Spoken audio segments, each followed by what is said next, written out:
ओम शांति। आज के अव्यक्त महावाक्य हैं 11 नवंबर 1985 के। मुरली का टाइटल है दीपमाला, समीपता, संपन्नता और संपूर्णता का यादगार। सदा जागती ज्योत शिव बाबा बोले, आज विश्व की ज्योति जगाने वाले जगे हुए दीपकों के मालिक अपनी दीपमाला को देख रहे हैं। वास्तविक दीपमाला आप सबका यादगार है, तो दीपकों का मालिक सच्ची दीपमाला देख रहे हैं। यह दीपमाला विचित्र माला है, विचित्र मालिक और विचित्र माला है। वे लोग तो न मालिक को जानते हैं न माला को जानते हैं। मालिक को जाने तो माला को भी जाने। दीपमाला आप सबकी 3 विशेषताओं का यादगार है। एक है समीपता। समीपता में स्नेह समाया हुआ है। अगर माला में स्नेह का, समीपता का आधार न हो तो माला नहीं बन सकती। मणका मणके से व दीपक दीपक से जब स्नेह से समीप आता है तभी माला कहलाई जाती है। स्नेह अर्थात समीपता।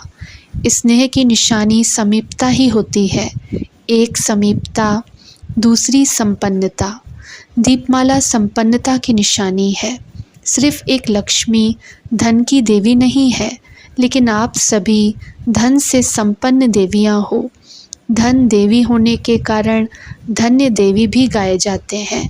तो धन देवी, धन्य देवी, यह संपन्नता की निशानी है। तीसरी बात, संपूर्णता। संपूर्णता अर्थात सदा जगे हुए दीपक। बुझे हुए दीपकों की दीपमाला नहीं कही जाती, जगे हुए दीपक की दीपमाला कही जाती। तो सदा एक रस जगे हुए दीपकों की निशानी संपूर्णता है। तो दीपमाला समीपता, संपन्नता और संपूर्णता की विशेषताओं का यादगार है। इसलिए दीपमाला को बड़ा दिन कहा जाता है। जो भी उत्सव मनाते हैं उनको बड़ा दिन कहा जाता है, क्योंकि विश्व के बड़ों का दिन है। विश्व में सबसे बड़े ते बड़े कौन हैं? आप सभी अपने को समझते हो, तो यह तीनों ही विशेषताएं स्वयं में अनुभव करते हो। आप सभी का यादगार मना रहे हैं। याद स्वरूप बनने वालों का यादगार बनता है। ऐसे याद स्वरूप बने हो व अभी भी कहेंगे बन रहे हैं। क्या कहेंगे? जग गए तो अंधकार समाप्त हो गया ना। जग गए अर्थात अंधकार समाप्त। जग गए व टिमटिमाने वाले हो। टिमटिमाते हुए दीपक कोई पसंद नहीं करता। अभी बुझा, अभी जगा। लाइट भी अगर एक रस नहीं जलती तो पसंद नहीं करेंगे, उसको बंद कर देंगे ना। जगमगाते हुए दीपक और टिमटिमाते हुए दीपक क्या पसंद करेंगे? बड़े दिन की छुट्टी क्यों मनाते हैं? जो भी बड़े दिन आते हैं उसमें छुट्टी मनाते हैं और छुट्टी की खुशी होती है। हर मास के कैलेंडर में पहले सब क्या देखते हैं? बड़े दिन कितने हैं, छुट्टियां कितनी हैं। तो बड़ा दिन अर्थात छुट्टी का दिन, मेहनत से छुट्टी का दिन, मेहनत से छुट्टी का दिन और मोहब्बत के मज़े में रहने का दिन। जब कमज़ोरियों को व माया को छुट्टी दे देते हो तो मेहनत ख़त्म और मज़े के दिन शुरू हो जाते हैं। बड़ा दिन अर्थात छुट्टी का दिन, इसलिए यादगार रूप में भी छुट्टी मनाई जाती है। छुट्टी के दिन क्या करते हैं? मौज मनाते हैं ना। छुट्टी का दिन आराम का दिन होता है। आपका आराम क्या है? आप आराम करते हो या आराम करते हो? आराम नहीं, आराम, आराम करते हो ना। इसी को ही वास्तविक आराम कहते हैं। दीपमाला में और क्या करते हो? मुबारक, बधाइयाँ देते हो ना। कोई भी उत्सव आता है, जब एक दो से मिलते हैं तो बधाई देते हो ना। यह रिवाज भी क्यों चला है? जब भी कोई को मुबारक देते हो तो कैसे देते हो? गले मिलते, हाथ भी मिलते, मिठाई खिलाते, खुशी मनाते हैं। अपनी याद और प्यार देना और लेना, इसमें भी मुबारक मानते हैं। तो संगम पर अर्थात बड़े दिनों पर आप सभी सदाकाल के लिए माया के विदाई की बधाई मनाते हो, विजयी बनते हो। इसलिए विजयी बच्चों को बाप दादा सदा मुबारक देते हैं। याद प्यार देते अर्थात मुबारक देते। बाप दादा रोज़ मुबारक देते हुए बाप दादा हर रोज़ बच्चों को कौन सा शब्द कहते हैं? मीठे मीठे कह मुख मीठा कर देते हैं। बाप दादा रोज़ मीठे मीठे शब्द ही कहते हैं। मीठा का यादगार है, मुख मीठा करते रहते हैं। ऐसी दीपमाला मनाने वाले हो व आपकी दीपमाला मनाई जा रही है। आपने बाप के साथ मनाई है, इसलिए विश्व आपकी यादगार मनाता। समझा दीपमाला का अर्थ क्या है? बनना ही मनाना है। दीपमाला के लिए आए हो। बाप दादा भी दीपकों की माला को देख हर्षित होते हैं। मिलना ही मनाना है। सभी मौजों के घर में पहुंच गए हो ना। मधुबन अर्थात मौजों का घर। मन में मौज है तो हर कार्य में मौज है। किसी भी प्रकार की मूंज नहीं। क्यों क्या यह है मूंज। ओहो आहा यह है मौज।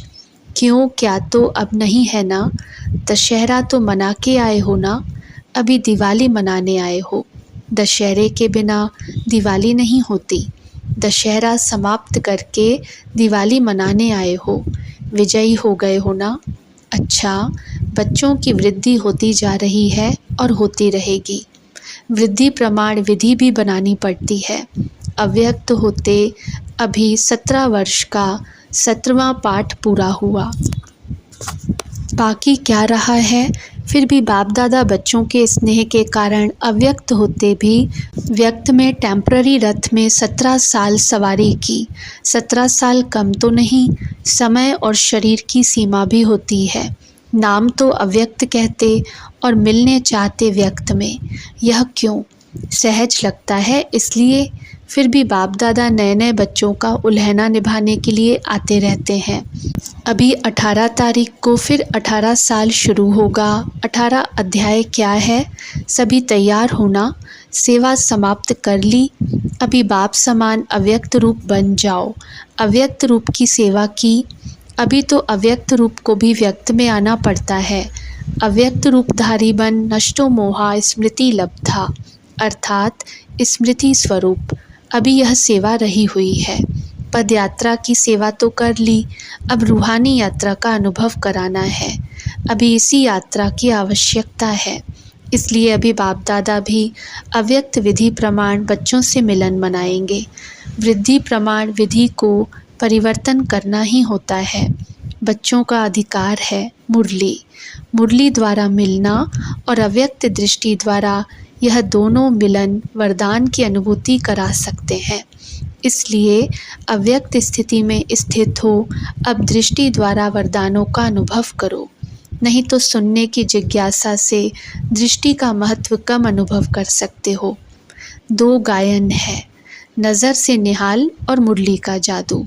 इसलिए अब दृष्टि द्वारा वरदान पाने के अधिकारी बनो। जितना स्वयं अव्यक्त स्थिति में स्थित होंगे उतना अव्यक्त दृष्टि की भाषा को कैच कर सकेंगे। यह दृष्टि का वरदान सदा काल का परिवर्तन का वरदान है। वाणी का वरदान कभी याद रहता, कभी भूल जाता है, लेकिन अव्यक्त रूप बन अव्यक्त दृष्टि से प्राप्त हुआ वरदान सदा स्मृति स्वरूप समर्थ स्वरूप बनाता है। अभी दृष्टि से दृष्टि की भाषा को जानो। स्थापना में क्या हुआ? दृष्टि की भाषा से दृष्टि के जादू से स्थापना का कार्य आरंभ हुआ। समझा? अच्छा, फिर सुनाएंगे 18 अध्याय की सेवा क्या है। बच्चे घर का श्रृंगार हैं। मधुबन का श्रृंगार। मधुबन में पहुंच गए हो। भल मनाओ, गाओ, नाचो, लेकिन अव्यक्त रूप में, न्यारे और प्यारे रूप में। जो दुनिया करती है वह न्यारापन नहीं। खेलो, खाओ, हंसो, नाचो, लेकिन न्यारे और प्यारे रहो। बाप दादा सभी सेवा केंद्रों के देश विदेश के सभी बच्चों को अपने गले के विजयी माला दीप माला को देखते हुए हर्षित हो रहे हैं और हर एक विजयी जगे हुए दीपक को संगम युग और नई दुनिया के सर्व जन्मों की मुबारक दे रहे हैं। सदा समीप रहने वाले, सदा संपन्न रहने वाले, सदा संपूर्ण रहने वाले, तीनों विशेषताओं से भरपूर बच्चों को त्रिमूर्ति संबंध से सदा काल की मुबारक कहो, बधाई कहो, ग्रीटिंग्स कहो। सदा है और सदा रहेगी। बाप दादा भी धनवान बच्चों को धन्य हो की मुबारक दे रहे हैं। सदा मीठे हैं, मीठे बनाने वाले हैं। मीठे बोल, मीठी भावना से सबको मन और मुख मीठा कराने वाले, ऐसे सदा मीठा भव। बाप दादा सभी बच्चों की जगमगाती हुई ज्योति देख रहे हैं। दूर होते भी अनेक बच्चों के जगमगाते हुए ज्योति समूह के रूप में बाप दादा के सामने अभी भी हैं। सभी बच्चों के मुबारक के संकल्प, बोल, पत्र और कार्ड बाप दादा के सामने हैं। सभी देश विदेश के बच्चों की दीपमाला की मुबारक के रिटर्न में अक्षोणी बार बाप दादा मुबारक दे रहे हैं। नाम नहीं लेते, लेकिन नाम बाप दादा के सामने है। हर एक के नामों की माला भी बाप दादा के गले में पिरोई हुई है। भिन्न भिन्न कार्ड्स वतन की दीवार में लगे हुए हैं, लेकिन दिल का आवाज़ दिलाराम तक पहुंच गया। दूर सो समीप बच्चों और सम्मुख आने वाले बच्चों दोनों को स्नेह संपन्नता और संपूर्णता भरी याद, प्यार और नमस्ते। दादियों से माला के विजयी रत्न सदा ही विशेष गाए और पूजे जाते हैं। ऐसी विशेष पूज्य आत्माएं हो। जब कोई ऐसा दिन आता है तो जितना अव्यक्त स्थिति में स्थित होते हो, उतना भक्त आत्माओं के आह्वान का अनुभव होता है। भक्तों की शुभ भावनाएं व कामनाएं बाप द्वारा पूर्ण कराने के लिए विशेष वाइब्रेशन आने चाहिए। आखिर सभी भक्त आत्माएं बाप के साथ अपनी पूज्य आत्माओं को प्रत्यक्ष रूप में देखेंगी, वर्णन करेंगी कि वही हमारे इष्ट देव हैं। इष्ट देव किसको बनाते हैं? इष्ट क्यों कहते हैं? क्योंकि उसी एक में एक बल, एक भरोसा होता है, उसी में परिपक्व रहते हैं। उन्हों के लिए वही एक सब कुछ होता है। ऐसे जो एक बाप से इष्ट भावना वाले रहे हैं, इष्ट स्थिति वाले रहे हैं, वही इष्ट देव बनते हैं। इसको कहते हैं एक बल, एक भरोसा। इष्ट देव की निशानी यह है जो एक बल, एक भरोसे की स्थिति में, निश्चय में, सेवा में परिपक्व रहे हैं।